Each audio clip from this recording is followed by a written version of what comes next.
to another destination. You have to either travel by boat or by plane. So one day, he was speaking with was asked to go to another island. He said, I was trying to him. And he said, if you come, you know you can come and take a boat. He said, I'll come, but you have to send me a boat ticket. I'm afraid of flying. Of course, the organizers, in spite of his more than one time tell him to send a boat ticket, send him a plane ticket. In the Bahamas, the planes are large, much larger than the United States. So the planes are rather small, some of the planes. So he was at the airport, getting ready to go on his flight, and he was really challenged to board the plane because the weather was bad. You know, when you fly in a small plane, the bad weather is a lot of turbulence.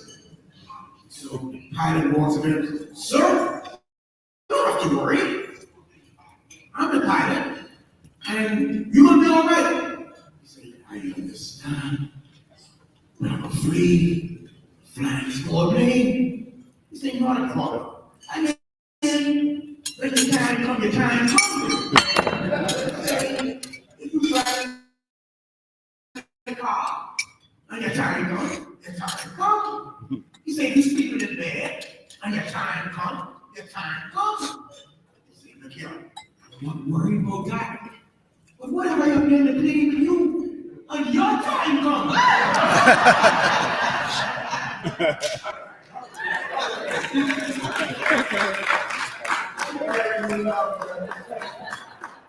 This session is what someone thinks all of Atlantis. So before we bring on our panelists, we just need to do an exercise. Look at your food, look at your stomach, and exercise discipline. Okay.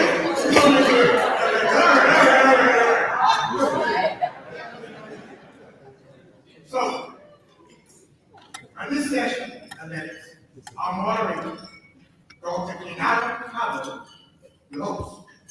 He's inside HBCU Sports Lab. He's a professor of sports studies. He's the dean of education at Texas Southern University. Please welcome our moderator for this morning, Dr. Kenyatta.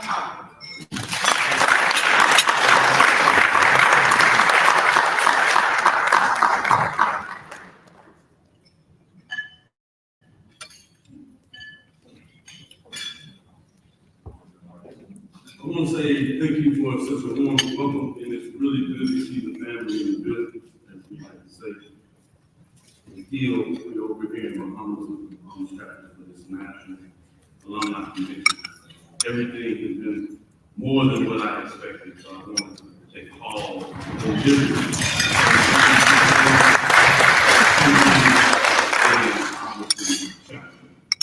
With that, today, I wanted to get into a dialogue of college athletics and its connectors to Prairie Indiana University. So we're going to look at this in three phases, which essentially will be a micro level, a meso level, and a micro level. And so we'll look at it essentially what that means, the day-to-day talk, is at every level we have individuals with experience in college athletics. We'll look at that and see how it particularly affects Prairie View A&M University, and as alumni, you'll be able to choose how you best feel you can help support the athletic program. We have a commissioner here, and I'll introduce him formally in terms of his title. Many of you all know him and he knows introduction, but that's not how we do family. We obviously have our coaches here, and we'll make sure that they are arousing in terms of what they have done and what they plan to do at our esteemed institution.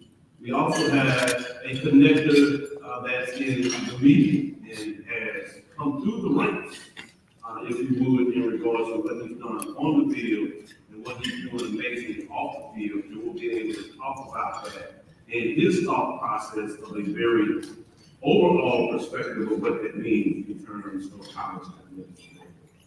So as we begin this, This is a new paradigm. I need you all to understand that this paradigm has shifted. And if we want to be a player in the current framework, we must challenge ourselves to take the next step with alignment of the president's strategic plan moving forward. And I believe we have every ability of everybody in various leadership capacities and their experience to do that. But we have to decide whether we're going to come together as a team to get it done. That is on us. Each individual in here has the need to decide at this moment in time that we're going to get on this ship and we're going to move forward, whether it's a plane, our time or not our time, the introduction said, we're going to be ready. And since we got to appreciate the building, I'm saying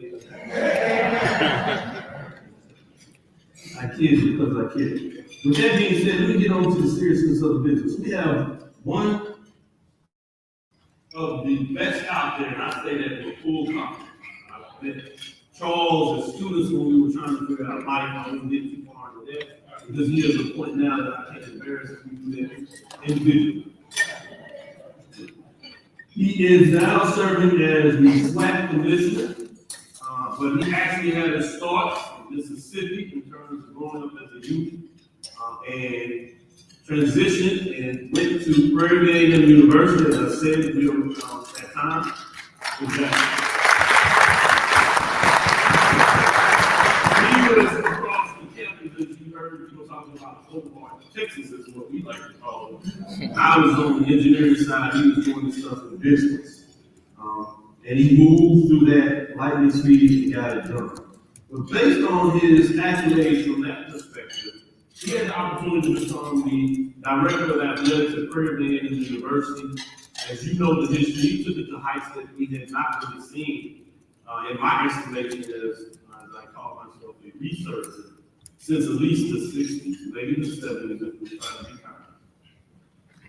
And continue to build and leave a legacy that we still hold dear to us today in terms of facility winning championships that we continue to chase. So we thank you for this.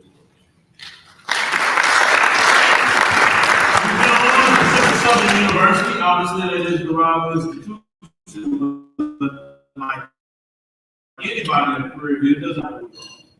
We're going to keep that. And he took that over to Texas Southern and Franklin. He was a VP of athletics over there and seen some of the heights that they have never seen in athletics at Texas Southern University. Still to this day. The opportunity came, and I actually was small in the mix in regards to that. And it wasn't a great desire for him to leave Texas Southern University. He was doing well, as we say in the vernacular, living his best life. But a calling came, and the right opportunity was there. He took it and grabbed the bull by his arm. He is now leading the Southwestern Athletic Conference.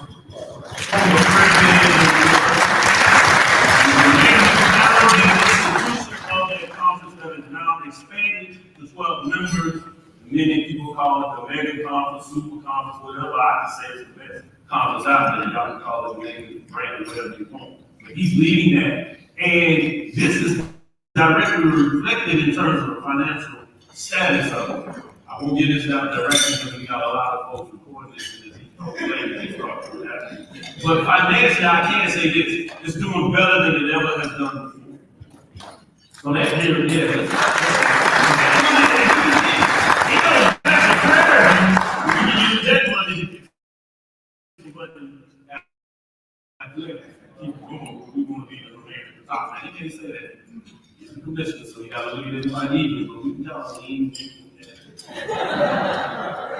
So, without further ado, I'll give you again Dr. Charles McCullough, Commissioner of the Southwestern Athletic Conference, also the first Division I NCAA head men's basketball chair with this last year as he commands that committee, which is the top of the top when you talk about basketball in the United States of America.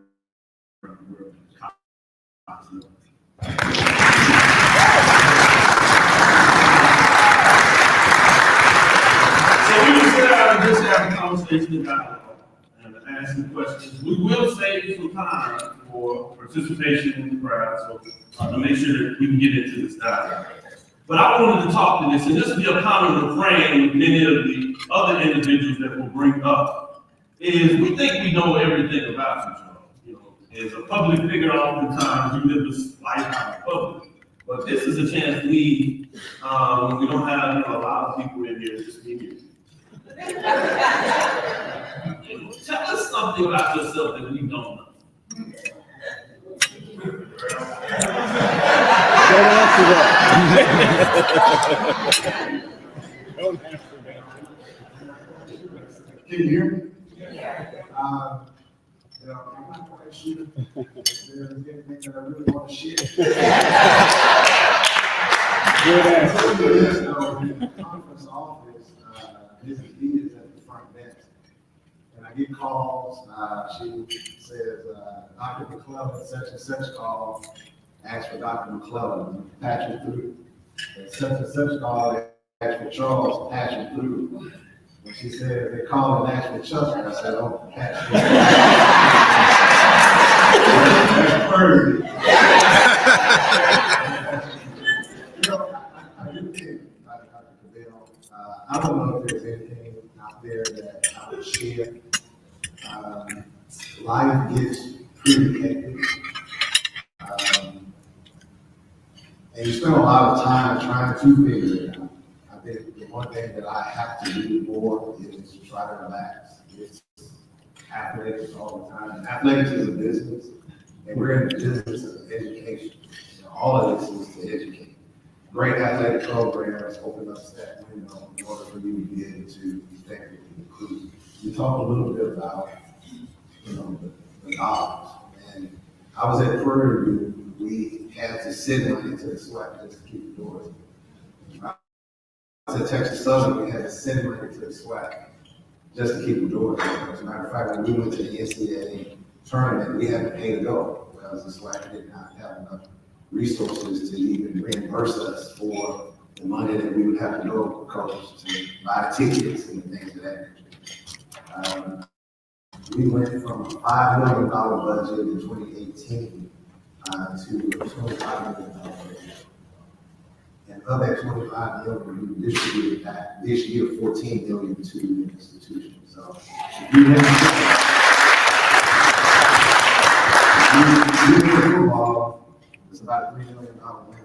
You win basketball, it's about 1.5. If you win them all, and you can get those to $5 million, and that's where we're continuing to head. So I don't know what to tell as far as people don't know or what they want to know about me. It's all out there.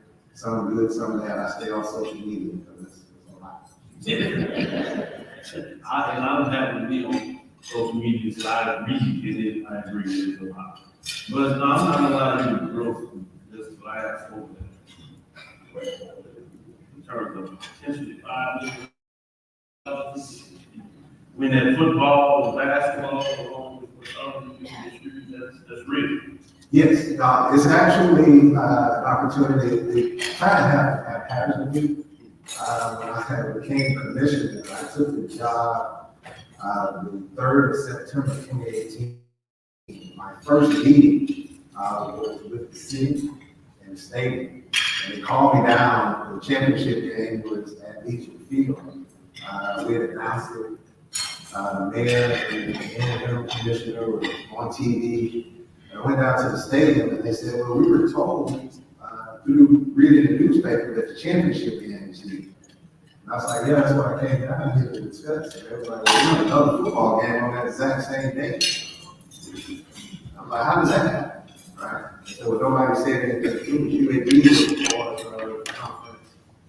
USA at the time, the winner that league got an opportunity to host, and UAB was predicted to win.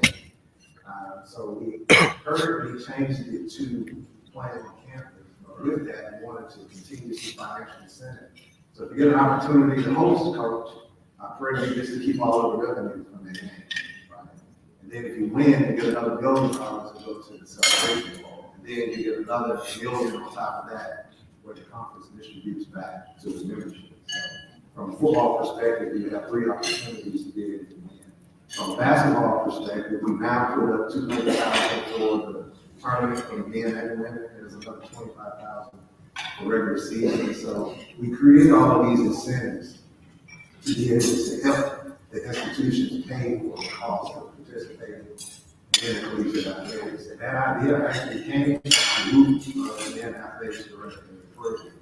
There was ever an institution that should have put out a conference, it was Prairie in the We're talking 1963, literally. We had women's track was very good on that. We had one football season, I think it was 1976, where we did not have a losing record. I think we tied that year. But other than that, when scholarships were taken away in 1990 and brought them back in 1991, it was a tough go. I was actually at the game where we beat Langston. We took down the goalpost and went and took the goalpost and took it to the president's house. We didn't have enough money to get the goalpost. You don't know you're going to get the goalpost out of the president or take it back to the state and vote back together. So I understood how important it is to regenerate those knowledge back to the institution. And let's look at the programs now. They're one of the stars of the South. So that's the business, the mental part of it. But I want to take this back a little bit and make it personal in terms of Mississippi, Jackson, Mississippi. How was that, and when do you remember falling in love with Southwestern Athletics? I fell in love with the Southwestern Athletic Conference from day one. My mother and father had Oklahoma State University, so I'm a SWAC baby. I went to the Jackson State games. Went to the Oklahoma State games. My uncle is actually who secretly recruited me to Prairie, Milton Bryant. He was the dean of engineering, and then he became interim president. And I remember him saying, "Oh, no, what you my nephew?" I don't know if that was his saying or my saying. Don't let him know that you're my nephew. But I grew up in the SWAC. So those days you heard this on there. I guess I'm still trying to figure it out. When he talked about some of those things, one of the things we used to do is shoot dice and high off, right?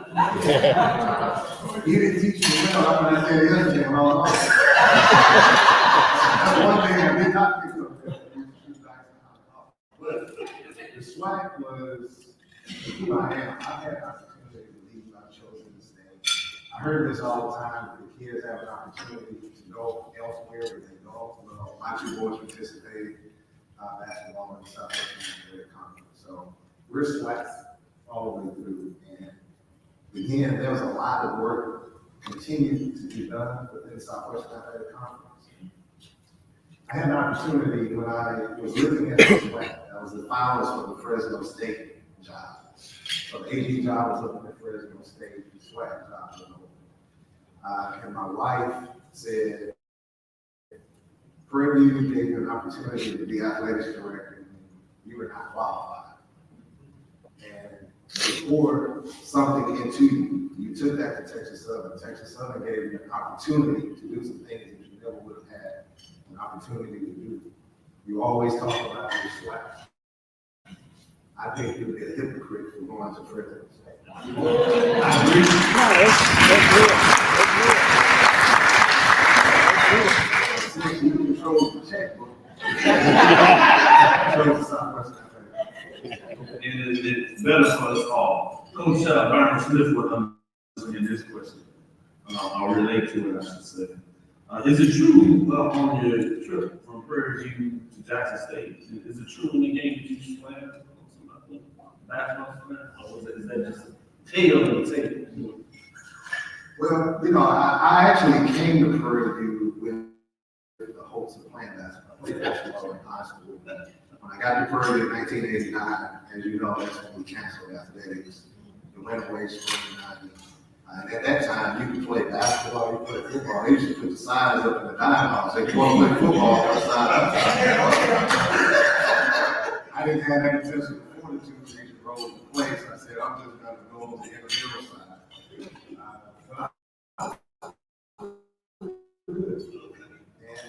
tried to stay fit, so I was able to knock all the way up until about 5 years. Coach Smith, I think it's a challenge. No, Coach Smith is a true professional. I was gonna put some money on it, but no, that's Coach Smith. I had you. I understand he still plays in the league. We'll talk a little bit about that. Raising up championships to this day as a coach, which is amazing. I'm not asking if he's still. We'll get to that. A little more into the next step as you transition. When did you find out that you wanted to be involved with athletics from an administrative side, and how did that come about? Well, I never deviated from my love for athletics. He's passed away now. Dr. Clint Harvey, my mathematics professor, he was chair of an athletic council. He invited me to be a part of that athletic council. And again, I talked about that I was not qualified. My background is accounting, right? So I started in the accounting office. I moved over to student affairs, and then I was over scholarships. Then I went to architecture. Then I became an athletic director, right? What other place other than Prairie View did you do that? And I remember when President Hines came and said, "Hey, Charles, we want you to be athletic director." And I said, "No, thank you." And he said, "Why?" I'm 29 years old. I'm too old to get, too young to get fired. Athletic director for 5. So, but it was because of that athletic council. I did radio with Charles Porter. I was the voice, he was the voice, and I was the counter voice. I coached golf for a year. Again, because we didn't have scholarships, Prairie provided me with all of these opportunities to get experience. And I didn't know it at the time, but they were grooming me to be athletic director. Accounting, finance, how to do budget. We moved on to financial aid. If you recall, my 3rd year as athletics director, we went from 13 football scholarships to 60%. And nobody could understand how we did that. But it was my financial aid background. I went to AD James and said, AD, as I've been doing scholarships and learning this financial aid piece, what I learned was 89% of our students are on some form of financial aid. And I was like, the light bulb came off. That means 89% of my athletes are on financial aid. So I made a deal with you. If I get them to fill out the FAFSA on time, will you package them first? If they're first. He said yes. So I mandated that every student athlete fill out the FAFSA. And we were able to get 80% of our scholarships through financial aid, through PED, PPED, and SLG. And that's how we started to build the program. Right. From an architecture standpoint, I learned the academic side. I learned how to do study halls. I learned how to talk to the teachers. So as they continued to put me in all these different areas, it wasn't until I became an athletic director that I realized that they had some type of point for it. And because we didn't have scholarships, because we didn't have the resources, I was able to put all of those types of things together to create a program that allowed us to continue to grow. Absolutely. So as you see,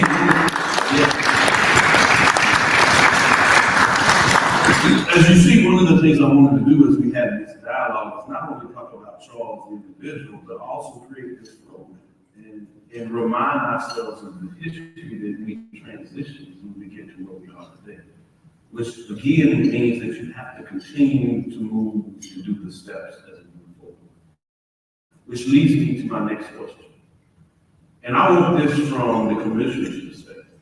You work with the presidents and chancellors of the Southwestern Athletic Conference. That's 12 HBCUs, significant institutions. 5 of them are that we heard of when you talk about the HBCU conference. There's only 11 or 2 that you heard from the president yesterday. We have 5 of them in the Southwestern Athletic Conference.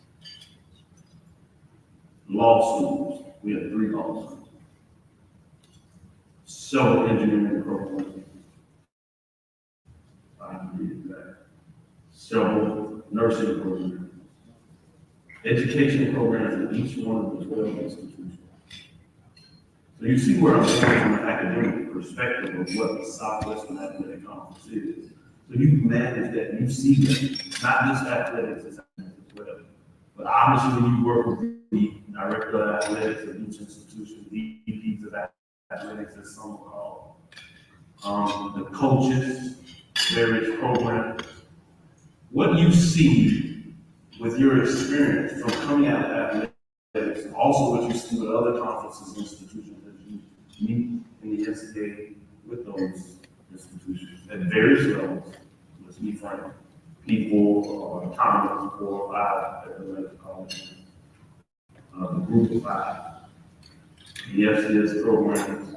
What are the key points that allows the program to Support, it's kind of ironic, support from the alumni. What makes the SEC great is their fans, right? What makes the SWAC great is our fan base.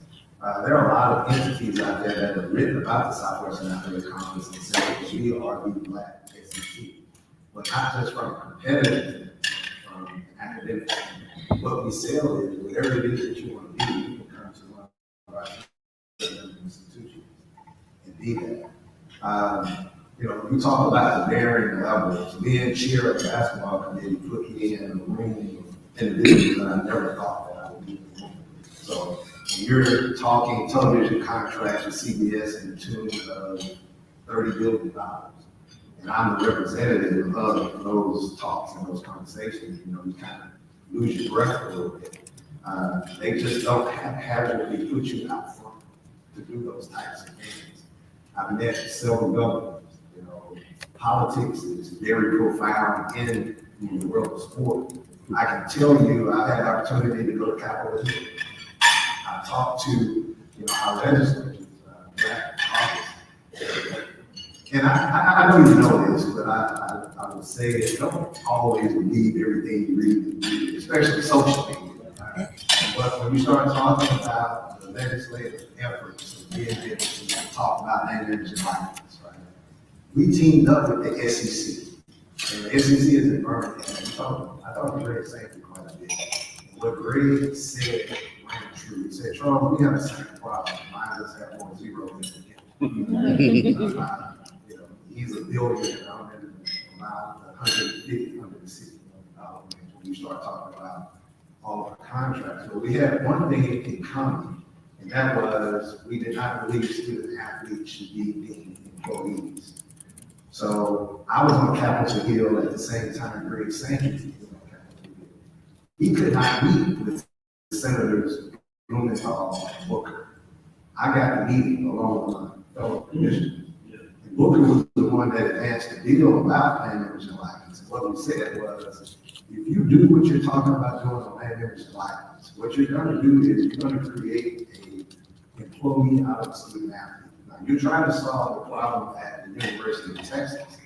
But what you're going to do, and I use this exactly in these words, what you're going to do at Purdue and Texas A&M is you're going to create a model to where student athletes are going to be deemed employees. They are already financially incapable of paying what it costs to go to school. Now they're going to be taxed. All of our institutions are getting money from designated tuition student fees. So now we're going to tax the institution. Ultimately, what's going to happen is we're going to pay student athletes because at FCS, if you're recruited and you get $1 of athletics money, all of that other money is deemed scholarship. So Pell, SDOG. So they're going to get taxed off that. If you get a Pell and SDOG, you can't afford to go to school, right? And the institution is borrowing money just to keep the athletic program going. Ultimately, what's going to happen is you're going to cut institutions' ability to sponsor sports. And if you do that, look at what happened at Purdue in 1989, 1990. When sports left, half of the students left. If you recall, we were around 5,000 students. That spring 90, there was about 2,500 of them. They brought it back that fall as a non-scholarship. But we were, even though we were ordained in football, we still know we need a half. But it was a football. So I used Purdue as a real life example on Capitol Hill. And Senator Booker gave me his word. He said, we will not do anything that will harm HBCUs. My family went to HBCUs. I did not know. So in the media, you heard Power 4, Power 4, Power 4. But it was the 4 Black college commissioners that infiltrated to the point that where President Charlie Baker said it in his public address amongst all NCAs, had it not been for the 4 HBCU commissioners, we would not have gotten the traction that we got. So it's extremely important for the alumni to be engaged. All of it is interconnected, whether it's a governmental entity, whether it's me being able to go out and sell the swag, because we've led FCS attendance 47 of the last 48 years. We have 7 games that have over 50,000 fans in attendance. That's power. And if you do nothing else, obviously you should be giving back. You should be paying your alumni dues. You should be setting up endowments. But buy a ticket to the football game. Buy a ticket to the basketball game. Yeah, you can get a couple tickets, but buy a ticket. I promise you, it helps. So at every level, from the board level, or governmental level, the fans, the alumni, all 12 of those institutions is what makes the Southwestern Athletic Conference strong, which is the same reason why the SEC is big deal. Great answer, thought-provoking. I hope for a lot of those that you talked about before, HBCUs. For those that may not be aware, that's the CIAA, Central Collegiate Athletic Association, at the NCAA Division II level. The SIAC, Southern Intercollegiate Athletic Conference, at the Division II level. And obviously the rival conference that we prepare for when we actually challenge the celebration of the Mid-Eastern Athletic Conference. And those 3 other commissions you were referencing. But they're not really a rival. We let them win every time. We win every time. In fact, the Vegas is a better conference. We don't take them all. So you gotta let them win every time. I wouldn't go as far as saying a rival. That's just a joke. Yes. You put it out there, it's just a joke. Good stuff. Let's go a little bit more deeper, and I'm going to ask specifically all of the panelists this question. So I want it from your perspective in terms of name, image, and likeness. Where do you see that in terms of how it plays a role in Southwestern Athletic Conference, particularly in terms of career? Well, pay for play is huge. I was talking to Coach Smith, so I'm gonna help him out. He said he needs his NIL collective put together, so all of you need to get together and work on that. And the ability for institutions to be able to give money back. And remember, that is directly connected to the $1.5 million. So this is a direct investment. Because if I'm good with his activities, he's won the conference 3 straight times, including the first year in 2019 when he went to the tournament. After that, unfortunately, he couldn't defend because of COVID. But I wanted to relate what you're going to say in terms of understanding this is a direct dividend. There's payback. So you're not going to just invest. And on one side, obviously, it's to help the student make sure they matriculate in college. But the more that you do this, the return is now set up to make sure you get that in, go back, influence that back into that program. Please. Yeah, and exactly. We always talk about a winning athletic program, the window in which this world sees your institution. So when he's on TV, when Bubba is on TV, you know, people are looking at Prairie and universities, and they're also hearing about the engineering program, the nursing program, and the program where we put out all of these doctors and dentists. I'm Dr. Too Sweet Brian. All of that is important. But in order for all of our coaching, volleyball, basketball, football, it's going to come down to how much money you have to pay each student athletes. We're not going to be able to put that genie back in the bottle. The good thing about name, image, and likeness, from our perspective, is now we can participate. I'm not going to call it school name, but they were participating all along. They were just doing it underneath the table. They were getting their money all along. Now it's above board, so now we can participate. But we're participating at the same level. If there's a student athlete that is looking between Sam Houston, Prairie View, Texas Southern, it's not going to be about the academic programs of those 3 institutions. Some, I can't say everybody. Absolutely. It's not going to be about the facilities. It's going to be about how much money I can get back through the collective through cost of attendance, through Oscar money, through all of these things. What the NCAA has done, they have taken the caps off most of these things. So we used to be able to do just cost of attendance, tuition, room, board, right? But for all of us like you that was on financial aid, cost of attendance gives you extra money to live off of, things of that nature. Well, you couldn't get it as a student athlete, so now you can get it. So that's about 6,000 or 7,000. So then you can get another 5,000 or 6,000 off of Austin money, right? And then if you get Pell back, you can get that 3,000 or 4,000. And then we now have the name, image, and likeness. So a great quarterback in the Southwestern Athletic Conference can go from $25,000 to $35,000. This group is going to have to come together and create an opportunity for you to be able to have that money to get that quarterback in order for you to be successful. And the point of it is that the football team is successful, the athletic program has a financial windfall, but also the university has the opportunity to enhance its student enrollment. And even if you can't handle more students, the time that we're on television, the time from ESPN Plus to HBCU Go to the ESPN, collectively from the Southwestern Athletic Conference, that advertising dollar figure is over $100 million, right?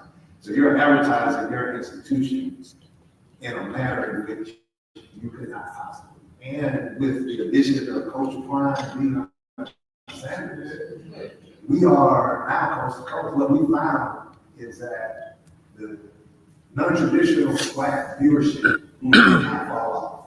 In our ESPN Plus games last year, we had 23 million hours viewed just on ESPN. 23 million. And just like that, we have HBCU Go that's now in syndication. This is one thing that I'm extremely proud of through HBCU Go and Byron Allen.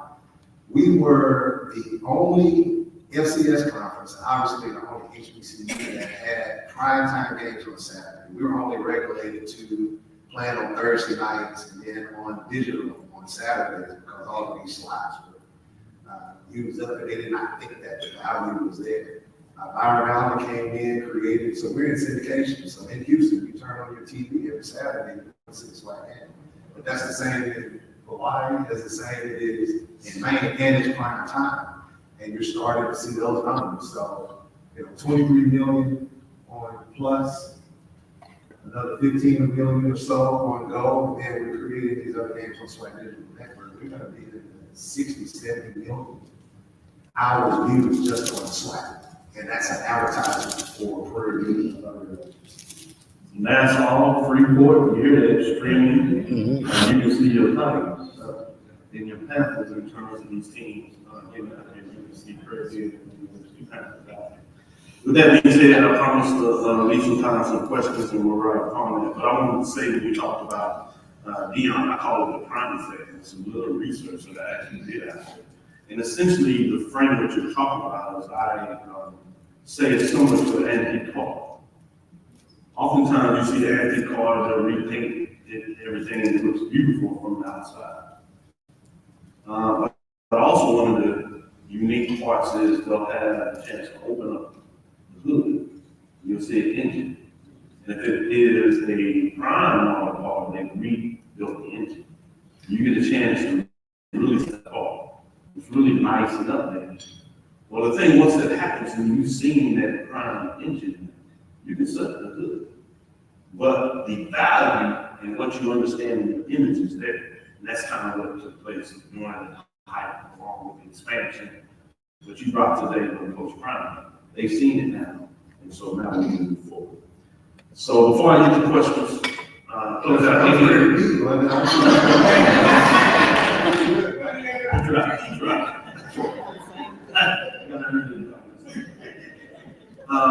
Any last statement before we open it up to questions too?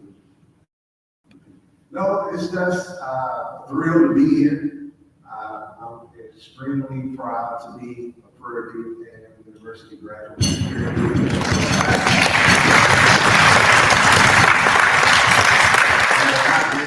Opportunities that Prairie View afforded me. I still lean on the lessons that I learned. And I used to have to sit in the financial aid line and go all the way up to get my financial aid to close the window and say, go back to salon. I'm like, when we come to get first, you get back to everybody else. You have to go to the baby dog and walk around the station. Turn in the housing application and you deposit, show up at house and they don't remember ever received. All of those things that I used to get upset about actually taught me lessons that I use today. Right? And what I found, I say this quite often, the best lessons that I learned in Purdue were not in the classroom. And I'm just grateful for the opportunity, and Purdue has poured so much into me that has allowed me to be who I am today, that I just want to say thank you, Purdue, for all that you've done.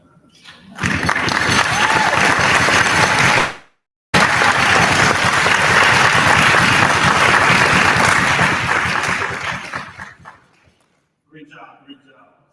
We wanted to open it up for questions, so let's bring the mic around and allow an opportunity. I promise you that we stand right here.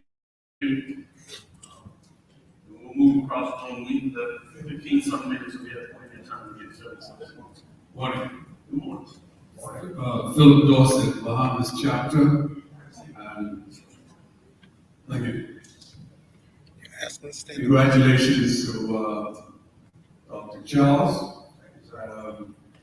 We've had some behaviors who tried to play football at Purdue also. Just for the record, it wasn't me. We're so grateful because all of us try to stay abreast with Purdue, especially when they play football or basketball.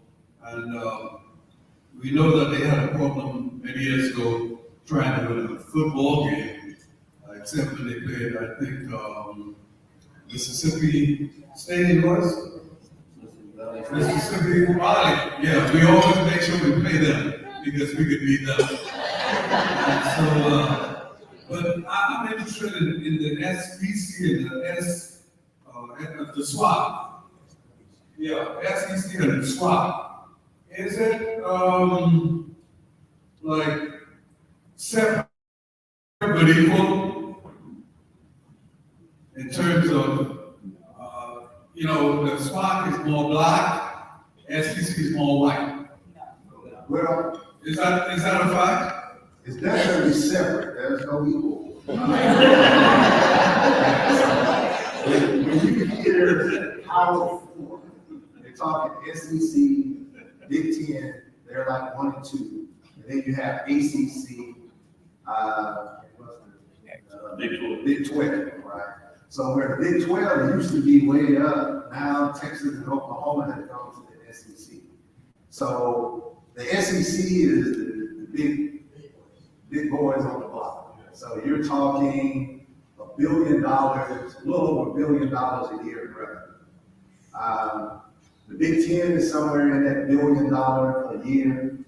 Then you get to the ACC, they're probably in 600, 700 million. The Big 12 is a little behind that.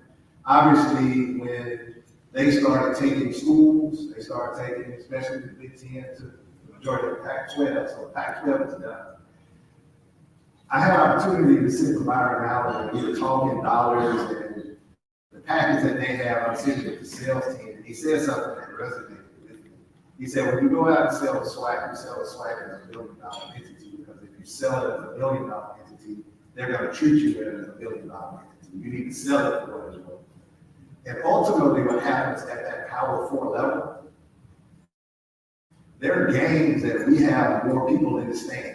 There are games that we have more people watching. The Celebration Bowl between the SWAC and the NAA, we ranked 4th in viewership of all bowl games prior to New Year's Eve, right? So from the beginning, December 21st, all the way up to December 30th, we ranked 4th. So we have that significant branding power, but what we have lacked in the past was standing up on the table and demanding, you paid us what we're worth. Now, what I found is once we start doing that, you get in a lot of trouble, right? I mean, Royce West Law Firm and some other people help me out because they don't like it, because you're interfering with They're private. If our, and I know you all said it, if our African American student athletes went to HBCUs, swag would be $1 billion entity, and the SEC would be $1 billion. But it's not set up that way, right? From television all the way down to main division likeness to resources. So there's always going to be that significant difference. But I think where we really make our powerful statement is from the academic standpoint. Only 40% of African American football players graduate from those powerful institutions, where our graduation rate is in the 80%. So they don't go. They have to come back to us and get there. We take care. That's what we say. You know, you could be on TV, you can play a bowl game, you win a championship, might not get paid quite as well. Quarterback, what was the quarterback? TJ. He was at Clemson, went to Oregon. He was going for $1.5 billion, right? That was his fee.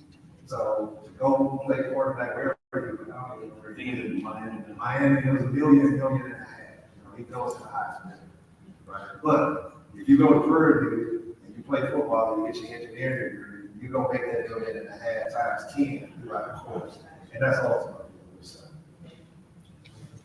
Please. Thank you, Mr. Commissioner. Great presentation. Thank you. We can right now, we have a fellow, I guess, per review, highest level SWAT.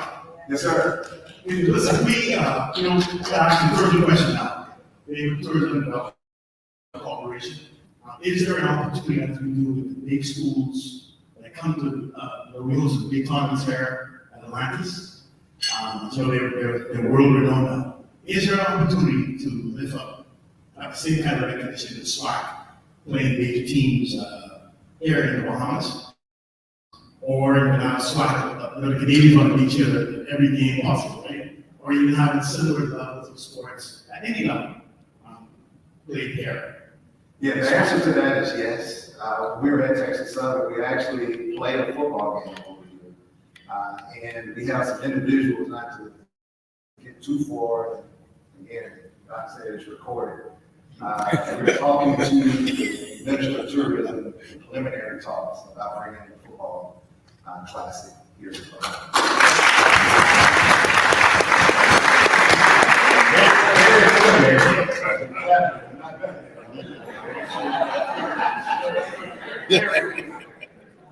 I told you this was business.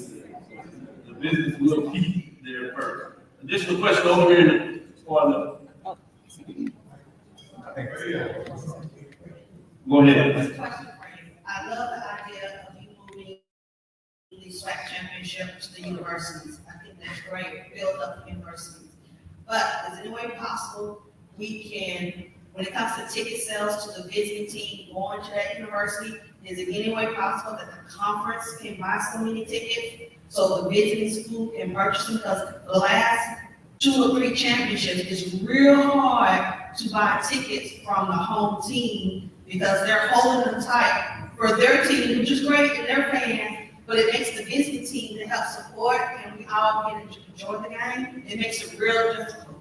So is there any way the office can help us with that? I mean, as we keep on forward, it's a great idea, but it just makes it hard for the visiting team to get there and purchase tickets so we all can enjoy it and be in the fun festivities. Can we start the following year, because this year the game will be crazy. First, let me say congratulations. Madam Lewis was the first. The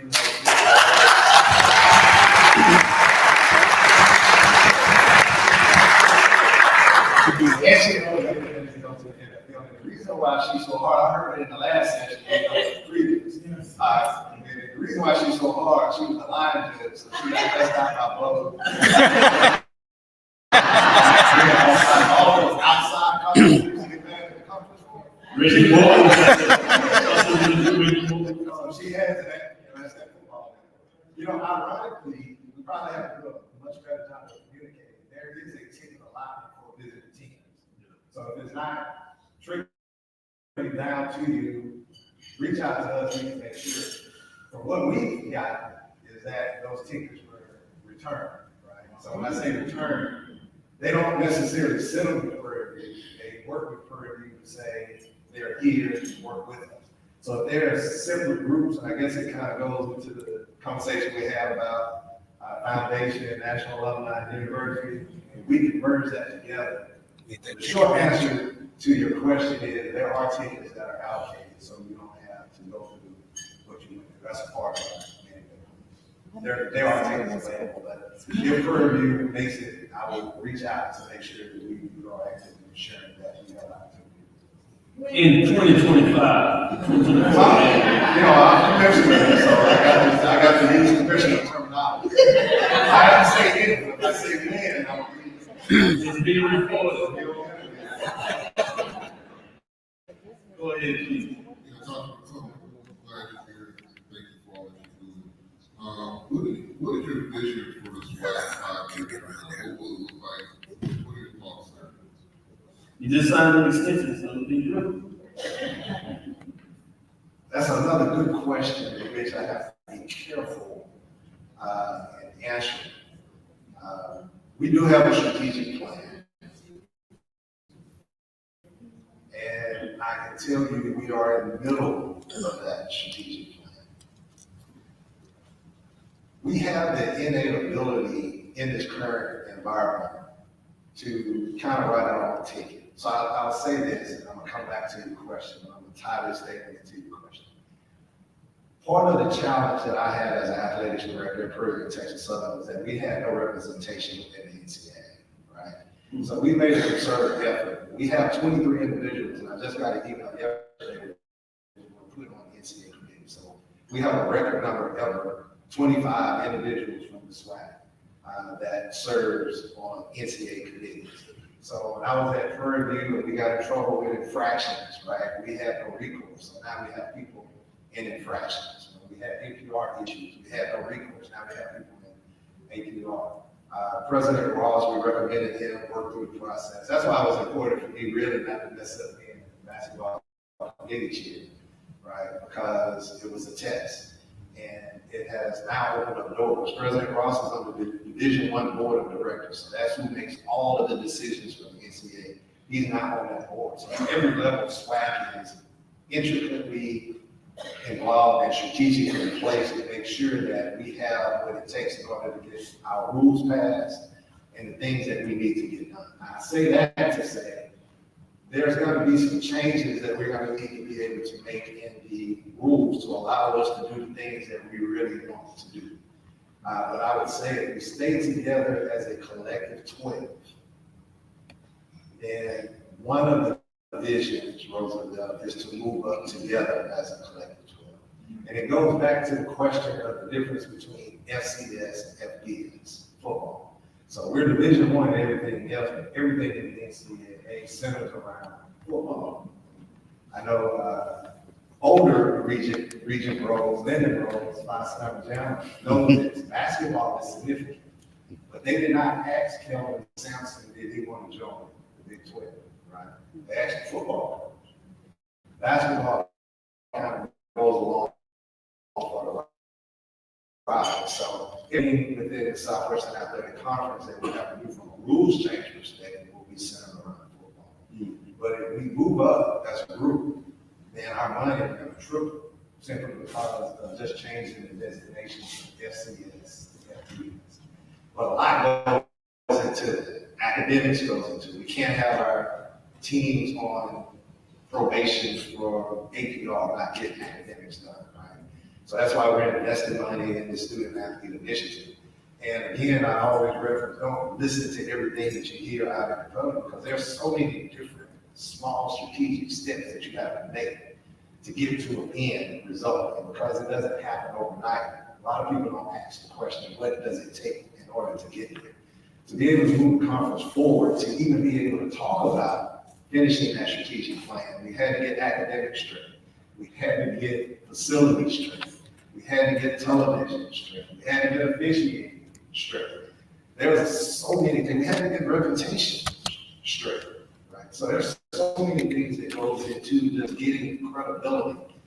And one of the things that pleases me most is when I go to the NCAA, when I talk to those Power 4 commissioners and those Group of 5 commissioners and those other white conference commissioners, that they talk about SWAC with reverence and respect versus as an afterthought. So we do have a strategic plan. I don't want to get too far, but that's a 60,000 feet level. If you ask me where I think SWAC will be in 5 years, we're going to be a major player in intercollegiate athletics. We're already a major player in FCS. I'm talking about taking that next step. Appreciate that. That'll do it for us. Please give a full round of applause.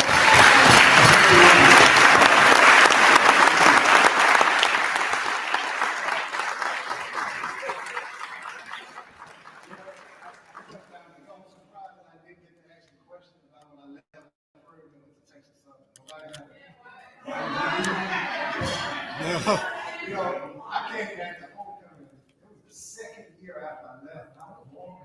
I saw orange go past. I looked back and somebody else go orange. That had it done. I don't think I'm quite welcome back to Fred. I had to leave, but you know, I was being, I get what I said, but I heard 2 or 3 people say, "Yeah, why did you leave?" Frank Jackson told me something one time when I was at Prairie. He said, "Charles, Prairie has an opportunity to make you great, but Prairie also institutionalizes you. And you have to start thinking global." And as I resonated on a lot of that, I started looking at opportunities that was out there. And I could see myself at Prairie for the next 30 years because I was caught. And I had to get out of my comfort zone. I know that's a heck of a way to get out of the comfort zone to go to one of my friends, Dr. Tyler D, he's actually out of A&M now. He said, "Charles, we would have given you better had you done pornography." That's pretty strong to me. You would have wanted me to get a pornography star, and you would have said, "That's okay, you're going to be all right." I'm ready to direct the Texas Southern. That was my friends. It was really to get out of my comfort zone. I really wanted the opportunity to grow, and I've met a lot of great people, along the way. It was never any disrespect to Prairie. And I would say this too, as I am way over my time. I was struggling to be able to get those facilities built.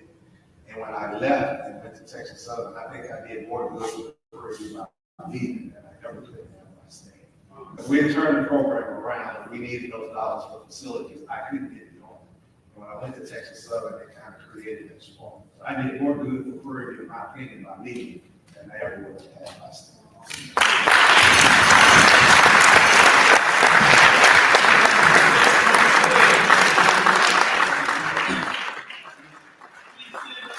Yes.